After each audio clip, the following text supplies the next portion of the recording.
budur. Örtük götürülür ve demir yumruk bütün halkımızın her bir nümayəndəsinin qəlbində böyük iftixar hissi doğuran abide. Bu demir yumruk düşmenin başına ele indirildi ki Evet. onlar tabanlarına tüpürüp kaçmalı oldular.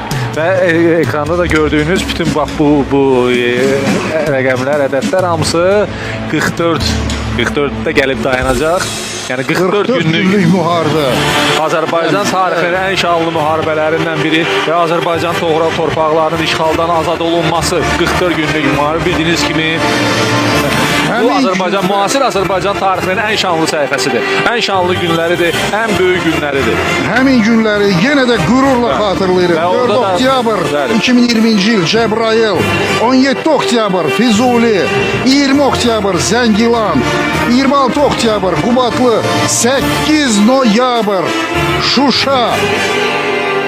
Və bütün Azərbaycanın döyünən ürəyi. Bəli. Və Bizim 8 müqəddəs şəhərimiz azad edildi. Yəni 8-in də olması mənə gəlir ki, bir tərəfdən də simvolikdir. 8 həm də sonsuzluq işarəsidir. Azərbaycanın müstəqilliyi, Azərbaycan torpaqlarının azadlığı məhz sonsuza qədər bu cürdə davam edəcək və stadionda da hal-hazırda gördüyünüz kimi boz 8 düzəldilib.